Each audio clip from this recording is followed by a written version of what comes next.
రూపాయలు వెనకేసుకోవటం, కోట్ల రూపాయలతో పెద్ద పెద్ద సంస్థల్ని ఏర్పాటు చేయడం, దాదాపుగా రాజకీయ పార్టీలు ఏవైతే వైకల్యాలు ఉన్నాయో ఇక్కడ కూడా అదే రకమైనటువంటి వైకల్యాలు కనబడుతున్నటువంటి పరిస్థితి. ఏ రకంగా తేడా చూడాల్సినటువంటి అవసరం ఉంది? ఓకే, మీకు దీనికి ఒక చిన్న మాట చెప్తాను.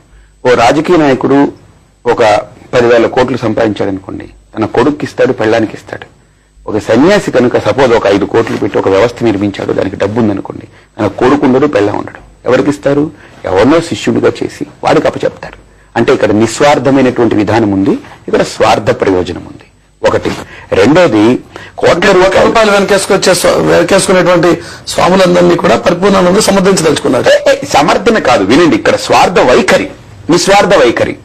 వీళ్ళకేం అక్కర్లేదు, వీళ్ళే పట్టుకుపోరు, వీళ్ళు పట్టుకుపోరు, కానీ వీళ్ళకు పట్టించే వాళ్ళు ఉన్నారు, వెలుగు పట్టుకునే వాళ్ళు ఉన్నారు. ఎవరినైనా తీసుకుంటారు, ఒక శిష్యుడిగా చేస్తారు, ఆ వ్యవస్థను కొనసాగిస్తారు. ఇంకొకటి, ఈ రోజు ఒక ఇల్లు గడవాలంటే నెలకి హైదరాబాద్ లాంటి సిటీలో 30,000 ఉన్న ఒక కుటుంబం గడవదు. అలాంటిది ఒక పెద్ద వ్యవస్థ, ఒక ఆశ్రమము, అందులో ఎంతమంది సేవకులు ఉంటారు, భోజనం చేసేవాళ్ళు ఉంటారు, అన్నదానం జరుగుతుంది, ఒక ఆలయం ఉంటుంది, గోసేవ ఉంటుంది, వేద పరిరక్షణ ఉంటుంది. ఇంత వ్యవస్థ నడవాలి అని అంటే ఈ సన్యాసిగా వేరే పని లేదు మాకు. మేము వెళ్ళి రాత్రిపూట వేరే నైట్ డ్యూటీ చేసి వచ్చి పగలంతా సన్యాసిగా చేయడానికి మాకు కుదరదు కదా.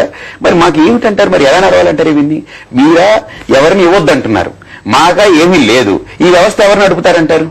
పోనీ ప్రభుత్వం ఏమన్నా నడుపుతున్నారు? మేమందరం అప్పచెప్పేస్తాం. ప్రభుత్వము పారదర్శకంగా వేద పాఠశాలలు కానీ, చక్కటి గోశాలలు కానీ, గోవదల్ని యథారాజ్యంగా గోవుల్ని వధించి పాడేయనని చెప్పి అలకవీర్లు అవి ఇవి పెట్టి చేస్తుంటే మేము రక్షిస్తున్నాము ఆ గోవుల్ని.